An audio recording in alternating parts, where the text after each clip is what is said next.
안녕하십니까. 안녕하십니까. 더국어가 낳은 자랑 수원시의 딸. 나는 더국어 논술학원 학생입니다. 선생입니다.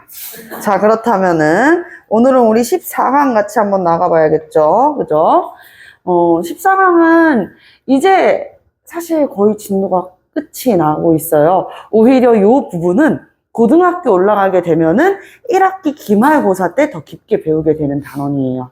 그런데 최근 이제 근래에 있는 영동중학교, 망포중학교, 잠원중학교 요 세 학교에서 요 부분 그리고 이후에 이제 구한말이라고 불려지는 고종, 흥선대원군의 개혁 정치와 고종까지, 심지어 작년 같은 경우에는 이례적으로 이제 갑신정변까지가 망포중학교 시험 범위 안에 해당했었는데, 여러분들도 작년에 어쨌든 흥선대원군의 개혁 정치까지는 다 나갔던 것 같아요. 그래서 이제 학교 자체에서 부속 교재로 더 이제 진도를 나가기도 했었는데, 조금씩은 다 알고 있는 단원이기도 하지만 여러분들이 많이 어려워하는 단원이기도 하죠. 그리고 지금 잘 배워놔야 언제 쓸 수 있다? 그렇지, 고등학생 돼서 쓸 수 있다. 고등학생까지 여러분들 1년도 안 남은 거 아시죠? 정말 얼마 남지 않았어요. 째깍. 자, 그렇다면은 우리 14강 같이 한번 나가보도록 하겠습니다. 지난 시간에 우리가 조선 후기에 사회 변동에 대해서 이야기를 했었는데, 제일 먼저 이제 당파 싸움이 너무 심했다고, 당쟁이라고 그러죠.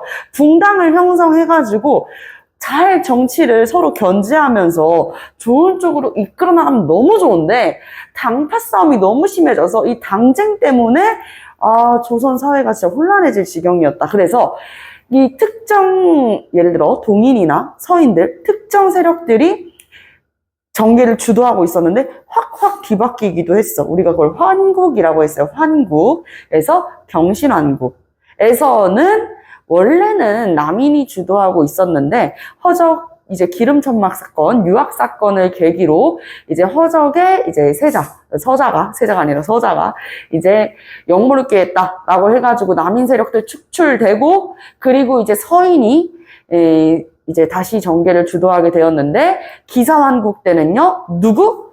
후궁, 희빈 장씨, 맞아요. 희빈 장씨의 아들, 유님의 정후 문제로 이제 또 남인과 서인이 맞붙게 되고, 그리고 나서 이제 인현왕후가 결국에는 서인의 지지를 받았지만, 인현왕후가 퇴위되면서 이제 기사환국에서도 누가 이겨요? 이번에는 남인이 승리하게 되고, 마지막 갑술한국, 경신기사 갑술이니까 마지막 갑술한국에서는 이 서인 세력들이 주도했었던 인현왕후 복위운동에 성공하게 되면서 남인은 정계에서 배제당하고 축출되고, 그리고 이 서인이 무슨 세력으로 나눠졌다? 노론과 소론으로 나눠졌었다. 그 중에서도 노론들이 민생 안정을 되게 중시했었고, 그쵸? 소론 세력들은 실리를 조금 더 중요시했었다. 그래서 성은의 이 학파를 계승한 사람들이 소론, 그리고 이의 학문을 계승한 사람들이 노론이었었다. 그 중에서 연인궁을 지지했었던 사람들은 노론이었어요? 소론이었어요? 노론이었었죠. 그쵸? 자, 그래서 이 노론의 지지를 받았었던 연인궁이 즉위하게 되었었는데, 그가 바로 영조였다. 그래서 우리 영조, 정조의 개혁 정치에 대해서 지난 시간에 배웠습니다. 기억나시죠?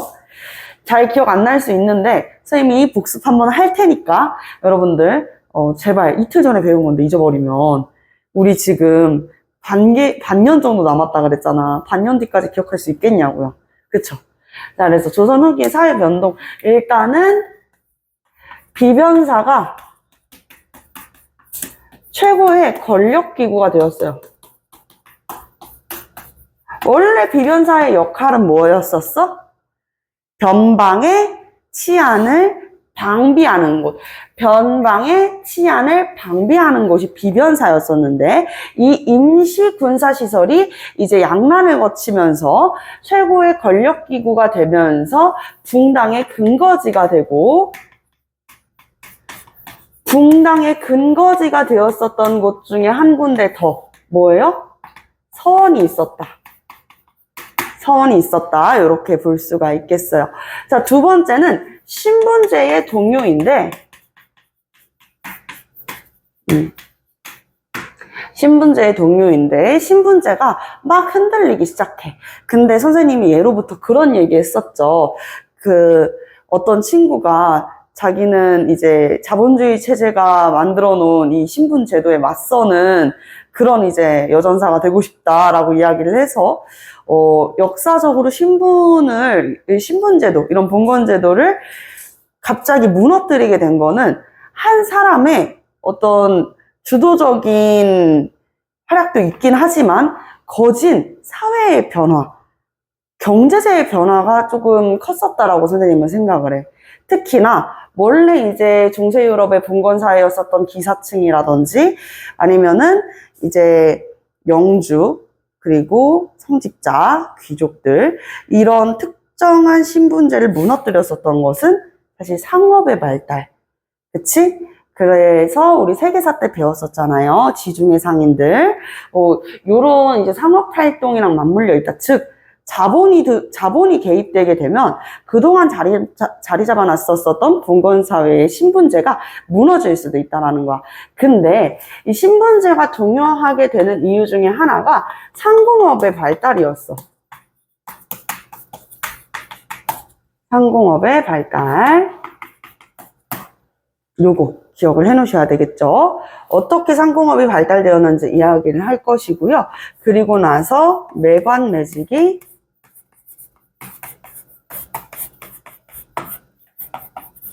성행했었다는 배경까지 이야기를 해보도록 하겠습니다. 지난 시간에 배웠던 거를 빼놓을 수 없겠지. 영조와 정조의 개혁 정치. 특히 이제 영조 같은 경우에는 조선 왕조 중에서 이 재위기간이 가장 길었었다라고 이야기를 하고 있어요. 재위기간이 가장 길었었던 이 영조가 추구했었던 개혁 정치는 첫 번째 당파 싸움이 잦았었던 조선 사회에 큰 한획을 긋게 되죠. 노론의 지지를 받았지만 당파에 가리지 않고 능력 있는 인재라면 두루 가리지 않고 등용하겠다고 하는 탕평 정치를 추구했었고요. 그리고 두 번째, 민생 안정, 요 두 가지. 거기에다가 영조 정조에는 개혁 정치 하면은 같이 들어가야 되는 플러스 알파 편찬 사업이 있었다라고 이야기했어요. 편찬 사업. 이렇게 같이 남겨놓도록 하겠습니다. 자, 탕평 정치 첫 번째. 무엇을 했다? 탕평 비를 건립했다.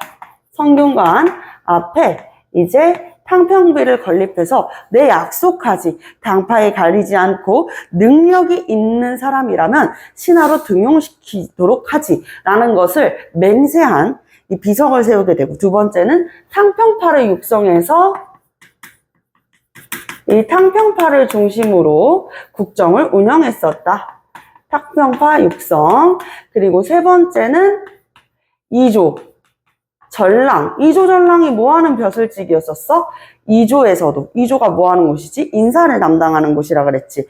관리를 등용하고 채용하고, 그리고 관리를 또 어떻게 해야 되겠어? 교육하고 관리를 또 해야 될 거 아니야? 그런 담당 업무가 바로 이조였는데, 그 중에서도 이조 전랑이라고 하는 벼슬직은 뭐 하는 사람이었다? 자신의 후임자를 직접 천거가 이꼴 뭐예요? 추천이죠. 그쵸? 추천할 수 있는 권력이 있었어. 그러다 보니까 대부분 이제 이 이조전랑의 자리를 두고 싸울 수밖에 없는 게, 내가 예를 들어서 남인이면은 남인으로 또 자신의 후임자를 선택을 할 거 아니야. 이제 그런 문제들을 생각했을 때, 이 당파 싸움에 또 이제 이 부분을 차지하는 그런 벼슬직일 것 같아서 이 영조가 그 천거권을 없애버려요. 그래서 이조전랑의 권한을 약화시켰다. 이조전랑의 권한을 약화시켰다. 그리고 하나만 더 적으면 서원 정리까지. 분당의 근거지였었던 서원도 같이 정리를 했었다. 이렇게 볼 수 있겠죠. 자, 민생안정 정책 같이 한번 해보도록 하겠습니다. 영조는 일단 균역법을 실시해서 균역은 무엇에 대한 세금이었었다? 조세제도였어요? 당납의 폐단이었어요? 그럼 뭐였죠? 군역, 그쵸? 군대를 가는 의무, 군대를 가는 세금, 군역에 대한 이 세금을 탕감을 해줍니다. 조선 전기까지만 했어도 원래 이제 5위라고 해서 조선의 중앙군 제도가 5위였었잖아, 조선 전기에는. 그래서 16세 이상부터 60세까지의 양인 남성들은 다 군대를 가야 됐었어. 근데 얘들아, 임진왜란 배우면서 느꼈지? 결국에는 이게 어떻게 됐어요? 폐단의 길을 걷게 되면서 다들 군대를 안 가려고 하잖아. 그러다 보니까 5위 제도가 무너지게 되었었다. 그래서 우리 국방력이 더 약화되어 있었을 때 임진왜란이 일어났다. 그래서 우리가 이것을 보고 배운 게 뭐예요? 군대를 항상 항상 준비를 해놔야겠다. 아무리 평화가 지속되더라도. 그래서 직업군인 체제로 5군형, 조선 후기에는 5군형이라고 하는 훈련도감, 어영청, 총용청, 수어청, 금이형이라고 하는 이 5군형 체제로 완성을 시켰어. 그러면 이제 더 이상 군대 안 가도 되겠네? 근데 군대를 가야 되는 의무는 있으니까 세금을 내야 된다는 거야. 세금을 이제 군포, 옷간으로 냈었는데 이 군포를 원래 2필인데 1년에 한 필로 시원하게 탕감을 해줍니다. 우와, 세금 줄었다. 너무 좋겠죠. 그쵸? 자, 근데 세금이 줄어가지고 좋아요. 좋기는 하지만 이게 국가적인 입장에서 봤을 때 요즘도 경제에 관심 있는 친구들 많잖아요. 그러면 이제 버럭. 아니, 이 선생님, 세금을 이렇게 갑자기 줄여버리면 나라의 재정은 어떻게 합니까? 늘 선생님께서 국가의 재정의 90% 이상이 세금이라고 얘기를 했는데 세금이 안 거치는 거잖아요? 이렇게 얘기하는 친구들. 자, 그래서 우리 영조께서도 어떻게 했어요? 이 세금을 다시 확충을 하고자 여러 가지 방법을 펼쳤지만 그 중에서도 노비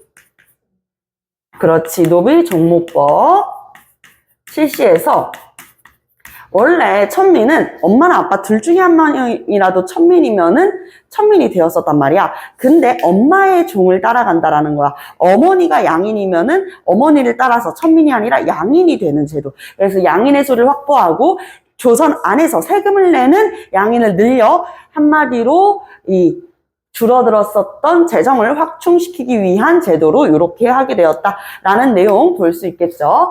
자, 그리고 민생안정 또 세 번째, 무엇을? 나라에 억울한 일이 있으면은 두두두두두두두두, 이거 뭐예요? 신문고죠. 신문고를 다시 재설치를 해서 신문고를 다시 재실시하게 됩니다.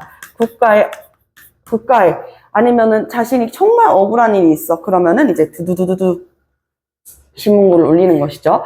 그래서 조선 왕조 중에서 가장 많은 신문고가 울렸었던 때가 영조 때였다. 그만큼 이제 재위 기간도 길었지만 그만큼 이제 민생에 관심이 많던 사람들이었어. 그래서 노론의 지지를 받았던 거지. 그리고 뭐 예를 들어 가지고 사형수에 대한 삼심 제도라든지 아니면은 이제 죄인의 가족을 이렇게 구속하게 되거나 아니면 죄인의 가족에게 책임을 묻는 그런 엄격한 형벌들, 그리고 태형과 같은 너무 이제 사람들을 때리거나 아니면 가혹한 형벌들, 이런 것들은 제재를 했었다. 가혹한 형벌을 금지했다. 요런 모습들, 거기에다가 하나 더, 이거 빼먹을 수 없겠죠? 요거는 한국사능력 검정시험에서 많이 나오죠? 이 청계천 준천사업, 청계천을 이제 만들게 되는 것이다. 여기까지 이제 영조의 개혁 정치였습니다. 그래서 영조의 개혁 정치 포인트는요, 여러분들 뭐예요? 평평정치, 당파에 가리지 않고 능력 있는 인물들을 두루 등용하려고 했었으며, 민생안정, 노론의 지지를 받았었던 영조는 그 무엇보다도 이 민생이 우선이다 라고 생각을 해서 민생에 귀를 기울였었던 임금이었었다. 어진 임금이네요. 그쵸? 그런데 아버지로서의 면모는 사실 100점짜리 아버지라고 하기에는 조금 부족함이 조금 있었던 것 같아. 그래서 영조는 첫째 아들도 일찍이 세상을 떠나서 요절했지만 둘째 아들을 이제 세자로 책봉을 해가지고 둘째 아들에 대한 기대가 굉장히 컸었는데 장현세자였어요. 근데 이 장현세자가 너무 아버지의 기대도 크다 보니까 이 아버지의 기대에 이르기 위해서 나이가 들면서 더 부담감이 커졌었나 봐. 그러다가 이제 결국에는 영조의 이 기대에 못 미치는 그런 모습들과 더불어서 장현세자가 조금 비행을 하게 되죠. 이 비행이라는 게 나 집 나갈 거야 이런 게 아니라 실제로 이제 압박감이 되게 심했었는지 궁 안에서 사람을 죽인다던가 이렇게 누가 봐도 이거는 잘못이다 할 만한 행위들을 했었어. 그래서 이 노론 세력들이 이렇게 되면은 세자가 누구의 발목을 잡는 거야? 영주의 발목을 잡는 거잖아. 그래서 노론 세력들이 나경언이라는 인물을 통해 가지고 세자의 비행을 담은 이 십조목을 올리게 됩니다. 그러니까 영조 입장에서 되게 부끄러운 거야. 자신의 아들인데. 그래서 이 장현세자를 어떻게 해요? 세자직에서 결국에는 세자로 책봉했었던 것을 떼게 되겠죠. 그리고 나서 이제 뒤주에 가둬버리게 되는데 그가 바로 오늘날 우리가 사도세자로 알고 있는 인물. 그래서 그 후에는요, 그 장현세자의 아들이 이 산이 결국에는 이제 첫째 아들의 아들로 이렇게 이제 족보를 편입하게 되면서 즉위하게 된다라는 이야기. 그래서 그가 바로 정주였었다. 나는 사도세자의 아들이다 라는 이야기를 그가 왜 했었을지 우리가 생각을 해볼 수가 있다라는 것이죠. 자, 정조가 펼쳤었던 이 개혁 정치는 세 가지가 있다. 첫 번째는 탕평. 그리고 두 번째는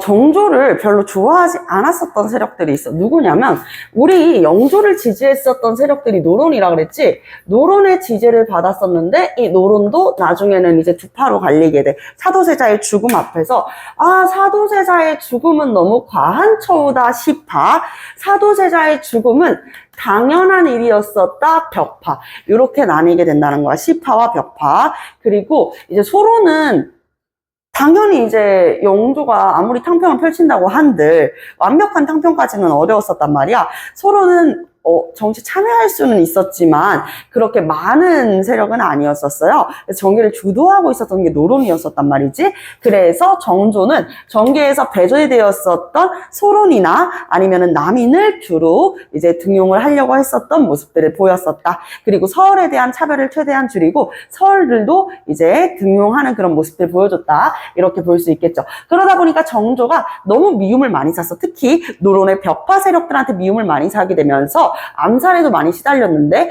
여러분들 누군가 나를 죽일지 모른다는 그런 생각이 들 때는 어떻게 할 것 같아요? 나를 지켜줄 수 있는 사람을 옆에 두고 다니지 않겠어? 나 화장실만 가도 누가 졸졸졸 따라오면 너무 무서울 것 같지 않아? 그치? 그래서 이제 국왕의 호위 부대를 이제 설치하게 되는 것들, 왕권 강화 랑 맞물려 있는 부분들입니다. 자, 그리고 정조의 개혁 정치 세 번째는 무엇에 신경을 썼다? 선생님이 이거 왜 갑자기 복습하는 걸까? 이틀 전에 배운 거 이거 이야기하려고 그러는 거예요.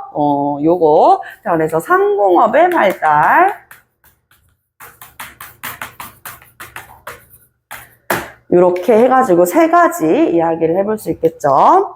자, 정조의 탕평 정치 같은 경우에는 마찬가지로 당파에 가리지 않고 소론과 남인들을 등용을 했었는데 당연히 노론의 벽파 세력들은 배제를 하고요. 그리고 외척 가문들, 한마디로 척신이라고 이야기하죠. 외척 관계를, 왕신과 외척 관계를 맺고 있는 신하들을 척신이라고 그러는데 이 척신들을 제거를 해 나갑니다. 그래서 절치부심하고 정조를 아껴주었었던 이런 할아버지들도 정조가 즉위하고 나서는 가감하게 이렇게 쳐나가는 모습들을 보여줬었단 말이죠. 그래서 왕과 너무 친한 그런 신하들이 있을 거 아니에요. 그런 신하들은 이렇게 조금 정계에서 배제를 시키면서 남인과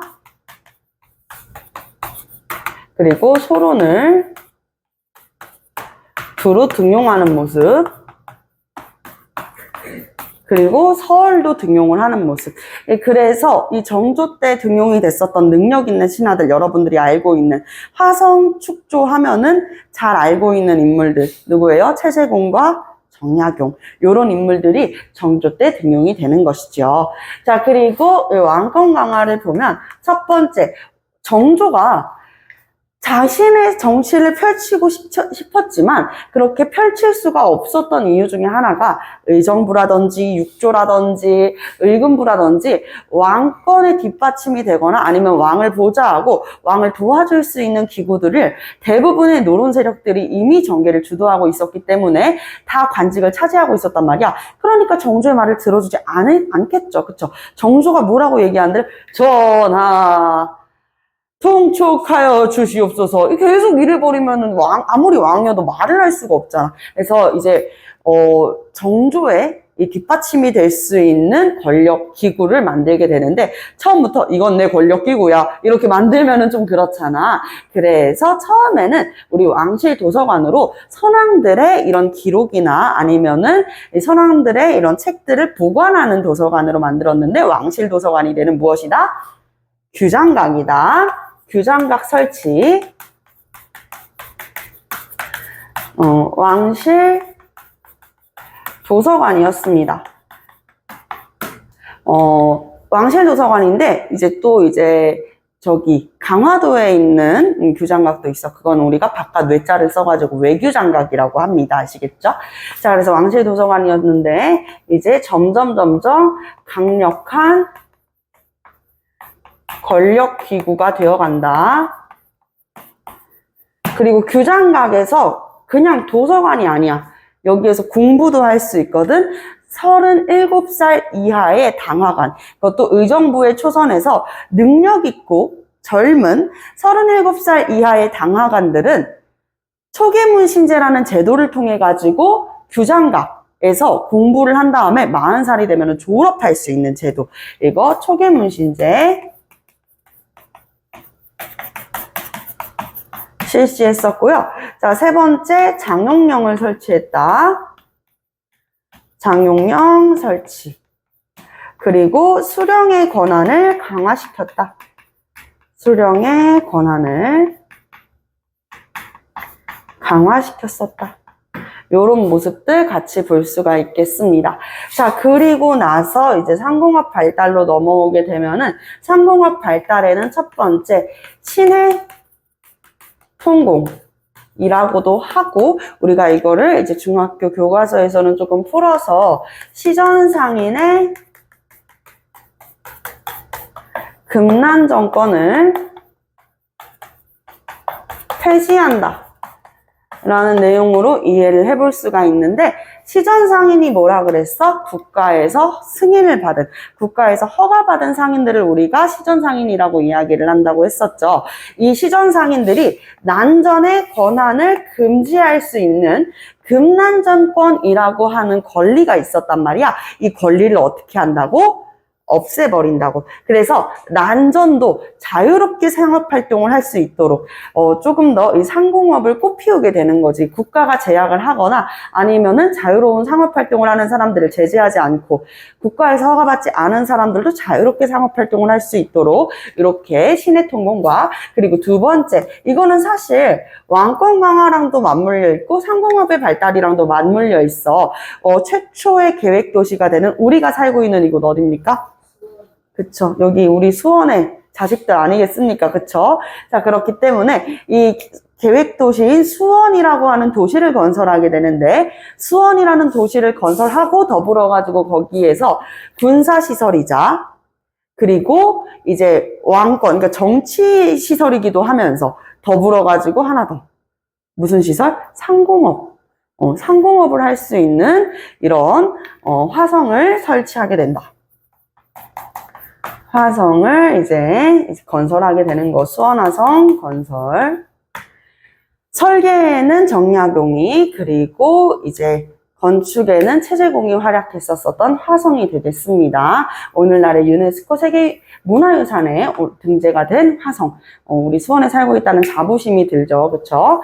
그래서 수원화성을 건설했다. 이렇게까지 이야기를 해볼게요. 자, 그리고 선생님이 플러스로 영조랑 정조한테는 편찬 사업이 있다 그랬었는데, 이거를 왜 써놨냐면, 고등학교 시험 문제에서 여기가 좀 많이 나와. 왜냐면 여기까지는 사실 중학교 때 다 배우는 내용이잖아. 그렇다 보니까 학교 선생님들도 여기에서 시험 문제를 내는 건 살짝 부담돼. 왜냐면 애들이 다 맞추니까. 그래서 애들이 조금 소홀해질 수 있는 부분을 꼬집어가지고 문제를 많이 내더라고. 영조는 이제 우리가 성종 때 조선 최대의 법전인 경국대전이 완성됐잖아. 근데 성종 때는 조선 전기죠. 지금 조선 후기인데 그때 이후로 법전이 막 더 만들어지지가 않았었어. 물론 추가되는 내용들, 추가되는 법안들은 더 있었지. 그렇지만 추가되는 법안은 더 있었지만 생각을 해보니까 그렇다고 해가지고 법전이 더 만들어진 건 아니네. 법전의 속편이 되는 속대전. 속대전을 편찬하게 된다. 뿐만 아니라 국조의뢰의 속편이 되는 속의뢰도 만들어지게 되고요. 그리고 동국문헌미고라고 해가지고요. 우리 한글에, 우리 국어에 이제 백과사전이 되는 책들도 만들게 됩니다. 자, 그리고 정조의 편찬 사업 같이 한번 보겠습니다. 정조의 편찬 사업은요, 대전을 통편집한다. 그래서 대전 통편. 여기 시험 문제, 고등학교 시험 문제로 나오게 됐을 때는 이제 성종 때 완성이 되고 반포가 됐었던 경국대전과 영조 때의 속대전, 그리고 정조 때의 이제 대전통편뿐만이 아니라 마지막 하나 더 있어요. 무엇이냐면 고종. 고종의 아버지가 누구죠? 흥선대원군. 흥선대원군 때 만들어진 대정회통까지 요 네 가지가 이제 순서에 시험 문제가 나오거나 아니면은 고르는 문제. 어떤 왕이 무엇을 편찬했는지 이렇게 고르는 문제로 나올 수 있으니까 그 부분에 집중해 주시면 되겠습니다. 자, 좋습니다. 자, 그래서 조선 후기의 사회변동 이런 모습으로 지금 보여지고 있어요. 자, 그래서 상공업이 발달하게 되면서 우리가 이거를 상공업의 발달 그리고 농업 경제의 발달이라고도 볼 수 있거든. 농업 경제의 발달. 원래 바로 밑에 이렇게 써줬어야 됐는데 농업경제가 어떻게 발달하냐. 조선에도 이제 전국적으로 이게 시행이 됩니다. 바로 벼와 잡초를 구분하기가 너무나도 용이했었던 농법. 바로 모내기법. 모판에서 모종을 미리 기르는 거야, 얘들아. 여러분들 어릴 때 그런 체험 하는지 안 하는지 난 모르겠지만 선생님 때는 초등학교 3학년 때까지는 그러니까 벼를 직접 키웠었거든요. 그런 시간이 있었어. 물론 내 나이대에서 나만 해봤을 수도 있어. 난 시골 사람이니까. 자, 그래서 이제 벼 모종을 미리 이렇게 쫑쫑쫑쫑 키워가지고 모판에서 자라게 한 다음에 그걸 옮겨 심는 거야. 그러면 그냥 씨를 바로 이제 땅에다가 뿌려가지고 키우는 것보다 훨씬 더 용이하고 일렬로 쭉쭉쭉쭉쭉 이렇게 하면 그 바깥에 나온 건 다 뭐겠어요?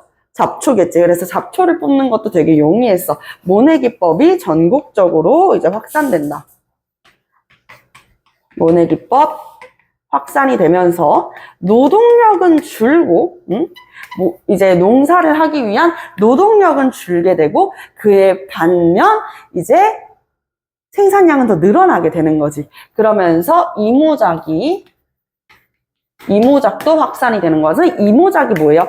1년에 2번 농사를 짓는 게 바로 이모작이 되겠습니다. 그래서 이모작 5월부터 10월까지는요, 보리를 농사짓고, 5월부터 10월까지는 벼를 농사짓고, 그리고 이제 10월부터 5월까지는 보리를 농사짓는 이모작 등 보리 한 땅에서 1년에 2번 농사, 벼와 보리를 농사 지을 수 있었던 것이 바로 이모작이 되겠다라는 이야기가 되겠습니다. 아시겠죠? 그래서 보리를 수확할 때는 언제라고 그런다 우리가? 초여름. 그래서 우리가 고전문학에서도 보리바람 하면은 보리가 이미 자란 거야. 보리 심을 때 말고 보리가 자란 거야. 그러니까 초여름 이렇게 이해를 해줄 수 있다라고 이야기를 했었죠. 자, 그리고 나서 이제 모내기법이 확산돼서 농촌 생산량도 늘어났어. 농업 생산량도 늘어나고 이모작을 통해서 한 땅에서 2번이나 농사를 지을 수가 있게 됐네. 게다가 이렇게 농사가 잘 돼? 그러면 사람들은 이제 뭐 하려고 그런다 그랬죠? 쌀뿐만이 아니라 우리가 먹고 사는 문제가 어느 정도 괜찮아질 것 같으면 당장 먹고 사는 것뿐만 아니라 이거 없으면은 당장 뭐 죽거나 그러진 않는데 있으면 좋고 하는 게 이제 상품 작물이라 그랬잖아. 그래서 이런 상품 작물들도 재배하게 된다라는 것이죠. 상품작물. 그래서 상품작물만을 전문적으로 이렇게 재배하는 그런 이제 토지들도 있었다. 예를 들어서 담배라든지, 담배 식물이죠. 인삼이라든지. 그래서 잘 말려가지고 이제 홍삼으로도 이렇게 쓸 수 있게 되는 것이죠.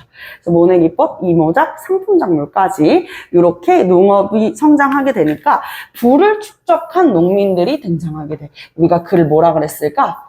분홍이라 그랬어. 근데 분홍은 한정적이야. 분홍이 되는 사람도 물론 있었지만 대부분의 농민들은 좀 힘들었어. 그래서 자신의 농토를 보유하고 있는 농민들의 경우 분홍이 될 수 있었겠지만 소작농인 경우에는 그런 부분은 되게 어려운 거지. 자, 그래서 분홍들이 등장하게 됐고, 상공업의 발달로 보면은요, 일단은 이 광해군이 처음에 경기를 중심으로 시행했었던 무슨 법이 있었어? 대동법 있죠. 이 대동법을 통해 가지고 등장했었던 오늘날의 우체국 택배 같은, 뭐라 그랬죠? 직접 이제 그 지역의 토산물을 사서 전달까지 해주는 사람, 공인이라고 하는 사람이 있었다. 이 공인층도 성장을 하게 되고, 그리고 다양한 곳에서 활동을 하는 이 상인들도 이제 성장을 하게 됩니다. 보찜을 메고 옮기는 보부상들이나 아니면은 장시들, 특히 시장에서 활동하는 이 장시들 같은 경우에는 지역마다 장시를 부르는 이름이 다 달랐는데 고등학교 때는 이 장시의 이름을 물어볼 수가 있어요. 그렇기 때문에 우리가 이름을 기억해 놔야겠죠. 한강 일대에서 활동을 하는 그런 이제 장시들을 우리가 경강상인이라고 했었고, 경강상인, 그리고 부산에서 활동하는 사람들 내상이라고 했었습니다. 2개 더 적어야 되는데 공간이 될까? 안 되면 과감하게 지우고. 자, 그리고 이제 의주에서 활동하는 사람들, 의주가 얘들아 바로 위에가 어디야? 만주죠, 만주. 그래서 만상이라고 부르고,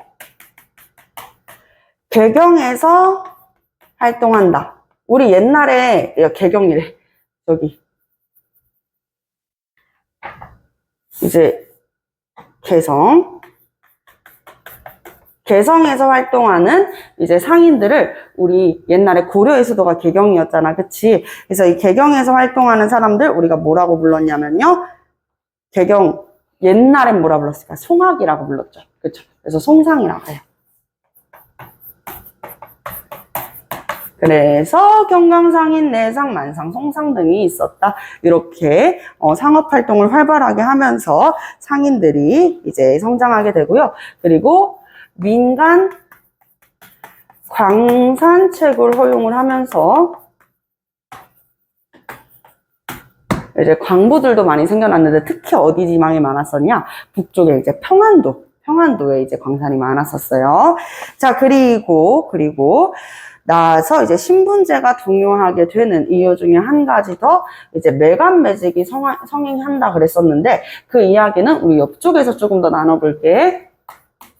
사회가 혼란해져. 신분제가 동요된다라는 건 사회가 혼란해지는 거거든요. 근데 왜 혼란해졌었냐? 그 이유 중에 하나가 상공업의 발달로 이제 부를 축적한 상인들, 부를 축적한 상인이 늘어나게 되면서 평민이기는 해. 근데 일반적인 이제 우리 조선시대는 법제적으로 양천제였으니까 양인인데 양반은 아니잖아.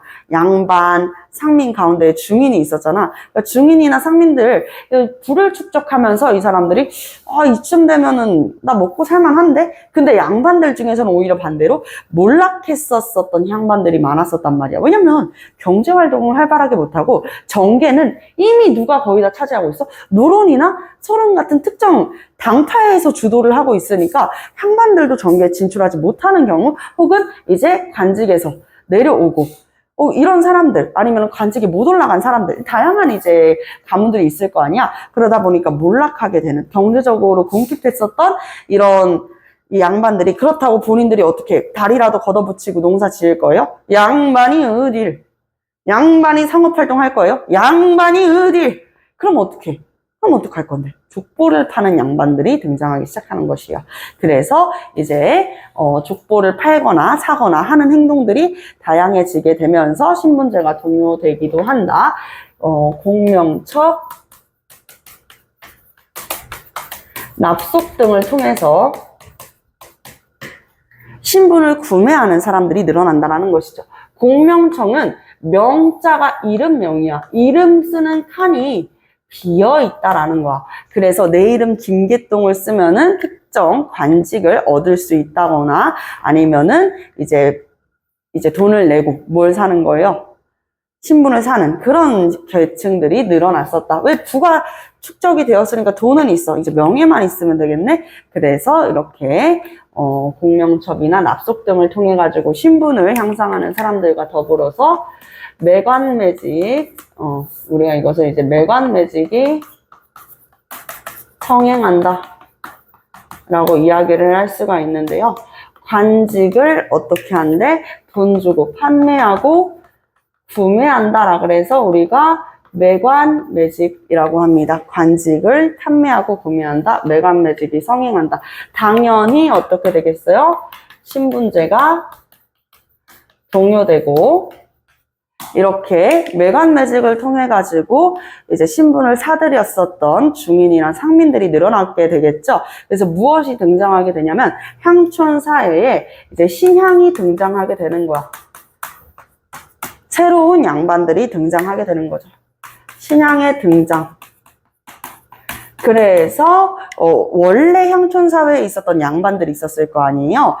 아까 얘기했던 경제적인 활동을 할 수 없고 특히나 이제 관직에 오르지 못하면은 계속 선비니까 글 쓰고 공부해야 되는데 그러기에는 이제 집안이 더 받쳐주지 못했었던 그런 이제 향반들을 우리가 오래됐다라고 해서 구향이라 그래요. 그래서 구향과 신향이 대립하게 되는데 우리가 이거를 향전이라고 합니다. 향전. 누가 이겼을 것 같아? 누가 이겼냐면 수령들이 누구를 조금 더 지지를 했었냐면 신향을 지지하게 돼. 그래서 수령의 지지를 얻었었던 신향들이 이제 향촌 사회에 이런 권력, 힘을 더 키워가게 되는 모습으로 보여지게 되는 시기였었다.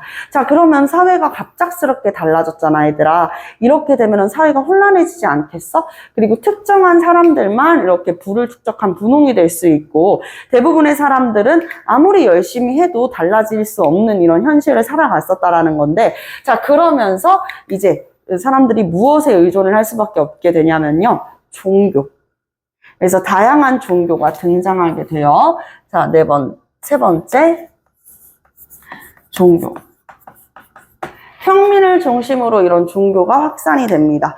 그래서 우리 보면은 세 번째, 3단원 농민봉기의 발생. 첫 번째 보면 예언사상의 유행과 천주교와 동학의 확산이라고 보여지죠. 그쵸?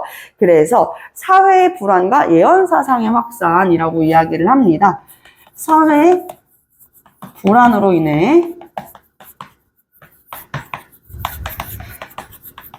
다양한 사상의 등장과 수용. 오늘 우리 수업 시작하기 전에 스펀지밥 얘기했었는데 그치? 스펀지밥에 보면은 선생님이 진짜 좋아하는 에피소드 중에 하나가 마법의 소라고동이라고 하는 에피소드야. 그래서 그 마법의 소라고동을 이렇게 쭉 당기면은 소라고동이 그래, 아니, 돼, 안 돼, 막 이렇게 얘기를 해주잖아. 근데 생각해보면 우리가 어릴 때 가지고 놀았었던 장난감들, 막 미미 핸드폰 막 이런 것들도 보면, 선생님 조카 놀아줄 때 미미 핸드폰 보면 전화기 열 때마다 그 몇 개 이제 자동 응답 기능들이 있어서 할 때마다 랜덤으로 뭐라고 이야기를 해주잖아요. 그쵸? 근데 사실 그런 거야. 그 마법의 소라고동이라는 것 자체가 진짜 예언을 해주는 게 아닌데 내가 마음이 너무 심란하고 사회가 너무 혼란해서 내 마음 하나 기댈 곳이 없을 때 내 삶이 너무 힘들어가지고 내가 정말 죽을 것 같을 때 의지할 수 있는 곳이 만약에 하늘밖에 없다면 이 하늘의 뜻을 간절히 기다리겠지. 그런데 하늘이 우리한테 직접 얘기해주지 않잖아. 그치? 그러니까 이런 예언사상들을 믿는 거야. 마법의 소나무동님이 이렇다고 이야기를 했어. 저는 이번에 농사가 잘 될까요? 아니. 그럼 어떻게 해야 될까요? 기다려. 아, 그래. 때를 기다려야겠다. 이런 느낌인 거야. 이게 되게 웃길 수 있지. 근데 선생님이 이 이야기를 왜 하는 것이냐면, 이런 말도 안 되는 것에 사람들이 의존을 할 정도로 사회가 혼란했었다는 것이죠. 그래서 사회 불안으로 인해서 다양한 사상이 등장하게 되는데, 첫 번째가 예언사상. 예언사상이 확산됐었던 이유는 정감록이라고 하는 일종의 이제 예언록, 예언되는 그런 예언책 같은 건데, 정감록에서 무엇이라고 이야기하냐면, 이 씨의 왕조가 무너지고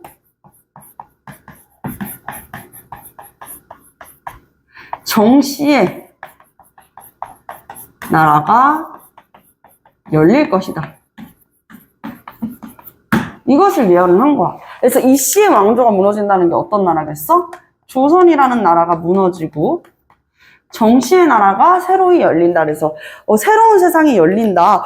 새로운 세상이 열려? 후천개벽 사상인 거야. 그치? 자, 그래서 조선이 망하고 또 다른 세상이 열린다 라고 이야기를 하는 후천개벽 사상. 하늘이 무너지고 새로운 세상이 열린다. 후천개벽. 그리고 다시 미륵신앙도 유행을 하게 됩니다. 미륵신앙은 일종의 구제신앙이라고 이야기를 했어요. 미륵께서 우리 불쌍한 이 중생들을 구제해 주실 것이다 라고 생각을 하는 게 미륵신앙인데, 이런 미륵신앙을 믿었었다라는 것 자체가 이거 바보 이렇게 생각할 게 아니라는 거지. 그치? 여러분들 생각해봐. 쿠고구려를 건국한 사람 누구야? 그렇지, 궁예였었죠. 이 궁예가 901년에 이제 후고구려를 건국했어. 근데 그 궁예도 말이야, 어떻게 이제 어떻게 왕위에서 물려나게 됐던 거야? 너무 종교에 의존했었잖아. 그치? 미륵신앙이라는 게 그 당시 901년 10세기경에도 되게 구시대적인 신앙이었었어. 근데 조선 후기에 들어가지고, 이제 막 18세기 들어가지고, 이때 막 미륵신앙이 유행한대. 벌써 7세기가 더 흘렀는데, 아직까지도 미륵신앙이 유행한다는 건 충격이지, 사실. 근데 이 미륵신앙이 꾸준하게 유행을 했었던 게 아니라, 사람들이 마음 둘 곳이 없으니까 구제해 줄 수 있는 그러한 이제 신앙에 의지하는 모습, 몸을 기대는 모습들을 볼 수가 있는 것이다. 자, 그 다음에는요, 우리 17세기경에 청나라 상인들이 왕래를 하면서, 청나라는 1840년에 뭐가 있었었죠? 아편전쟁이 있었었잖아, 얘들아. 그치? 자, 그래서 본격적으로 아편전쟁 이후에는 크리스트교가 이제 거의 이제 포교 활동이 법제적으로 승인이 되면서 청교도의 천주교 신자들이 되게 많아진단 말이야. 그리고 프랑스 선교사들도 많이 들어오고, 그러다 보니 우리도 당연히 영향을 받게 되었었겠죠. 그래서 청나라를 통해 가지고 천주교가 들어오게 됩니다. 근데 이 천주교라는 것 자체가 크리스트교라는 이름으로 들어오는 게 아니라 서양의 학문이라고 해가지고 서학으로 들어왔었어. 근데 천주교에서 내세웠었던 게 뭐예요? 일단 첫 번째, 평등사상. 예수님 앞에서 모든 예수의 자녀들은 다 평등하다. 남과 여를 나누지 않고, 그리고 이제 어린아이라고 해가지고 하등시 여기지 않고, 노인이라 그래가지고 하등시 여기지 않고, 모두가 다 똑같고 신분에 가리지 않고, 거기에다가 하나 더 무엇을 금지했었어? 우상숭배를 금지했죠. 요게 우리 조선의 정서에선 잘 안 맞았어. 첫 번째, 평등사상. 조선은 평등한 사회였어요? 아니죠. 신분제 사회였었죠. 물론 법제적으로 양천제이기는 했으나 양인 안에서도 양반, 중인, 상민으로 나눠져 있었고, 천민들은요, 사실상 사람이 아니라 하나의 그 어떠한 가문이나 집안의 재산으로 그렇게 구분이 되었었단 말이야. 그렇다 보니까 사실 조선시대도 엄청난 체계적인 신분제 사회였었는데, 그 사회에서 평등사상이 들어온다. 왕족은 양반은 다 그냥 천민이나 다 똑같다는 거야? 말이 되는 소리를 내. 이런 생각들과 두 번째, 우상숭배를 금지한다. 우상숭배를 금지하면은 조선사회에서 무엇도 금지가 되어야 되냐면 제사 지내는 거. 그런데 제사를 안 지내? 야, 넌 그럼 부모 형제도 없냐? 라는 이야기가 양반들도 나오는 거야. 왜냐면 양반들의 정서에서는 이 두 가지가 정말 수용될 수가 없거든. 뭐? 제사를 안 지낸단 말이야? 이렇게 되었었던 거지. 그래서 요 두 가지는 사실 서학은 평민들이냐 여성들을 중심으로 이런 부녀자들을 중심으로 널리 퍼지기는 했었는데 조선사회에서 바로 수용하기에는 조금 어려움이 있었어. 그래서 최재우라는 인물이 어떻게 썼냐? 이 천주교는 너무 이제 조선사회에서 믿기에는 급진적이니까 동양의 학문이라 그래서 동학을 창시하기도 했어요. 동학도 이야기를 하길 무엇이라고 이야기를 하냐? 인간이 곧 하늘이다. 인내천 사상을 이야기한다.